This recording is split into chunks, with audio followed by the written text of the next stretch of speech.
আলাইহিস সালামের কথার মধ্যে এসে বলল যে ওই বাদশাহ, মিশরের বাদশাহ মনের মতো চিন্তা ভাবনা করিতে লাগলো, হায় রে, এমন এই ব্যক্তি, যে ব্যক্তি এত সুন্দর নিখুঁত করে স্বপ্নের ব্যাখ্যা আমি মিশরের বাদশাহকে জানাইয়া দিল।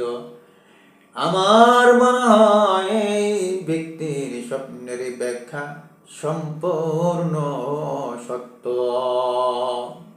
তিনি এটা মনে মনে ভাবতে লাগলেন। কিন্তু পয়গম্বরগণের জবান কখনো নড়চড় হয় না রে। পয়গম্বরগণদের কথা কখনো মিথ্যা হয় না। আর পয়গম্বর ঘরেরা কখনো মিথ্যা কথা বলতে পারে না, কেননা আল্লাহ রাব্বুল আলামিন বলে দিয়েছিলেন তার হাবিবে কাউসারকে, বলেছিলেন ইয়া হাবিব, ও দোস্ত মুহাম্মদ, আপনাকে আমি এত ভালোবেসে বানাইলাম, এত ভালোবেসে আপনাকে সৃষ্টি করলাম, ইয়া রাসূলুল্লাহ, ইয়া হাবিবাল্লাহ, ও আমার হাবিব, আপনাকে না বানাইলে আমি আল্লাহ আসমান বানাইতাম না, জমিন বানাইতাম না রে, তামাম কুল কায়নাত সৃষ্টি করতাম না।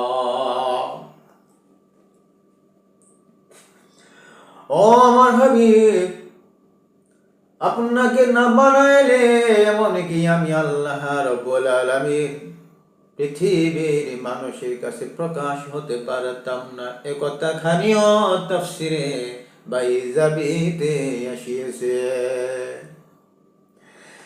আল্লামা নাসিরউদ্দিন বাইজাবি রাহমাতুল্লাহি আলাইহি তাহার তাফসিরে বাইজাবিতে লিখিয়াছেন যে আল্লাহ রাব্বুল আলামিন বলেন, আমি আল্লাহ রাব্বুল আলামিন যদি আমার রাসূল, আমার হাবিব, আমার প্যারা রাসূলকে যদি সৃষ্টি না করতাম, তাহলে আমি আল্লাহ রাব্বুল আলামিন আমার বান্দাদের মাঝে প্রকাশ হতে পারতাম না।